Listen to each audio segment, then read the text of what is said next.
जिंदगी एक सफर है, उतार चढ़ाव से भरा हुआ। हम अक्सर खुद के ही ख्यालों की उलझन में खो जाते हैं। हमारा मन एक बेचैन समंदर की तरह कभी शांत नहीं होता।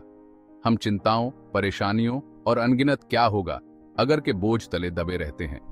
ये मन के अंदर का शोर हमें वर्तमान का आनंद लेने से रोकता है। ज्यादा सोचना एक जाल बन जाता है जो हमें अपनी पूरी क्षमता से पीछे खींचता है। यह हमारे विवेक को ढंक देता है, हमारे डर को हवा देता है और हमारी शांति चुरा लेता है। हम अपने ही मन के कैदी बन जाते हैं, अपने ख्यालों की बेड़ियों से मुक्त होने में असमर्थ। लेकिन उम्मीद है, जैसे एक कुशल माली अपने बगीचे की देखभाल करता है, खरपतवार हटाता है और पौधों को पोषित करता है, वैसे ही हम भी अपने ख्यालों को प्रबंधित करना सीख सकते हैं। हम एक शांत मन को विकसित कर सकते हैं जो ज्यादा सोचने के चंगुल से मुक्त हो। ये कहानी है एक ऐसे नौजवान की जिसने अपने भीतर के शोर को शांत करने और सच्ची शांति पाने के लिए एक सफर शुरू किया। यह एक ऐसा सफर है जिसे हम में से हर कोई कर सकता है। अपने ख्यालों के बोझ तले दबा हुआ वो नौजवान एक दूर पहाड़ी मठ में शरण लेने पहुंचा। उसने वहां रहने वाले एक ज्ञानी गुरु के किस्से सुने थे जो भटकी हुई आत्माओं को ज्ञान की ओर मार्गदर्शन करते थे। हताशा उसके कदमों को हवा दे रही थी। जैसे जैसे वो घुमावदार रास्ते पर चढ़ता गया, हर कदम उसके भीतर के उड़ते तूफान को प्रतिध्वनित कर रहा था। मठ पर पहुंचने पर शांति की एक लहर ने उसका स्वागत किया। अगरबत्ती की खुशबू हवा में तैर रही थी और भिक्षुओं के मंत्रोच्चार की आवाज आंगन में गूंज रही थी। उसे उम्मीद की एक किरण दिखाई दी। एक एहसास हुआ कि इस शांत निवेश में उसे वो जवाब मिल सकते हैं जिनकी उसे तलाश थी। उसने गुरु के सामने माथा टेका। उसका दिल उसके ज्यादा सोचने वाले दिमाग के वजन से भारी था। कांपते हाथों से उसने अपनी भेंट चढ़ाई, चावल से भरा एक साधारण कटोरा। गुरुजी, उसने विनती की, मेरा मन ख्यालों के बवंडर में फंसा हुआ है। मैं अपनी ही चिंताओं और डर में खोया हुआ हूँ। कृपया मुझे शांति का रास्ता दिखाएं। गुरु ने नौजवान को देखा। उनकी आंखें ज्ञान और करुणा को दर्शाती थीं। वो धीरे से मुस्कुराए और बोले। उनकी आवाज नौजवान के परेशान दिल के लिए एक सुखदायक मलहम थी।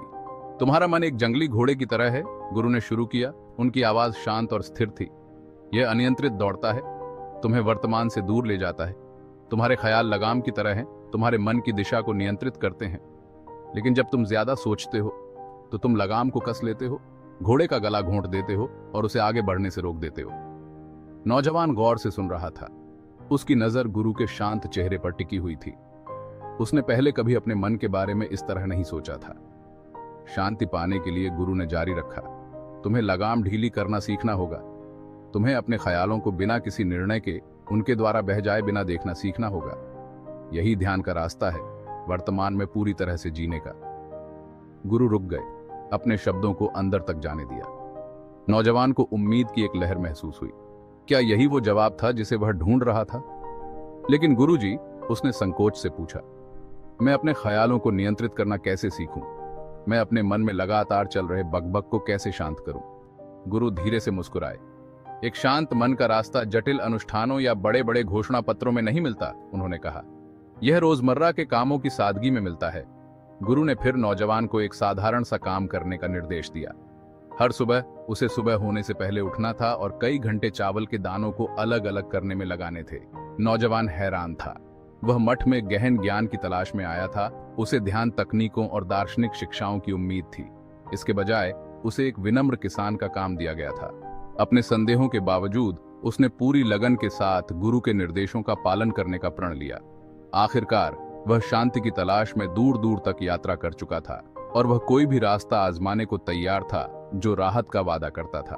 और इस तरह शुरू हुआ नौजवान का प्रतिदिन का अनुष्ठान।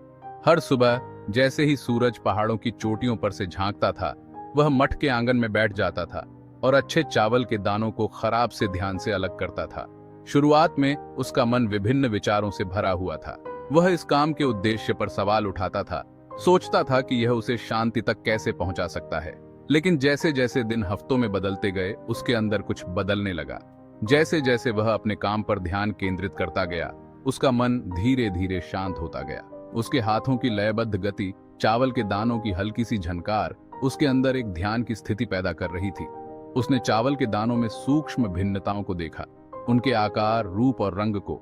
वह साधारण चीजों में सुंदरता को समझने लगा, पल में पूरी तरह से मौजूद रहने के शांत आनंद को। उसकी चिंताएं और परेशानियां जादुई रूप से गायब नहीं हुई थीं। वे अभी भी उभर आती थीं, लेकिन उसने उन्हें बिना किसी निर्णय के देखना सीख लिया था, जैसे बादल उसकी चेतना के विशाल आकाश में गुजरते हैं। जैसे जैसे नौजवान अपनी दिनचर्या जारी रखता गया, उसे एक गहन सच्चाई का पता चला। सच्ची शांति अपने विचारों को पूरी तरह से शांत करने में नहीं थी, यह मानसिक बकबक के बीच शांति पाने के बारे में थी। उसे एहसास हुआ कि ज्यादा सोचना भविष्य को नियंत्रित करने की इच्छा से उत्पन्न होता है, हर संभव परिणाम का अंदाजा लगाने के लिए। लेकिन जीवन, उसने सीखा, स्वाभाविक रूप से अप्रत्याशित है। कोई भी चिंता इसे बदल नहीं सकती। इस नए ज्ञान के साथ उसने अपने चावल छांटने के काम को समर्पण की भावना से करना शुरू कर दिया। उसने जीवन की अनिश्चितता को स्वीकार कर लिया, सब कुछ नियंत्रित करने की अपनी जरूरत को छोड़ दिया। मठ, जो कभी उसके विचारों से एक शरण स्थली था, उसके मन के लिए एक प्रशिक्षण स्थल बन गया। चावल छांटने का साधारण काम एक गहन आध्यात्मिक अभ्यास बन गया था। एक दिन गुरु ने घोषणा की कि वह एक उत्तराधिकारी की तलाश कर रहे हैं, कोई ऐसा जो मठ का नेतृत्व संभाल सके। उन्होंने अपने शिष्यों की परीक्षा लेने का निर्णय लिया। उनमें से प्रत्येक को कागज की एक चादर पर अपनी सीख का सार लिखने को कहा। शिष्य अपनी योग्यता साबित करने के मौके से रोमांचित थे। उन्होंने अपने अपने कमरों में बंद रहकर धर्म ग्रंथों को खंगालते हुए और घंटों ध्यान करते हुए दिन गुजारे। प्रत्येक ने अपने उत्तरों को बेहद सावधानी से तैयार किया, अपने ज्ञान और अंतर्दृष्टि से गुरु को प्रभावित करने के लिए उत्सुक थे।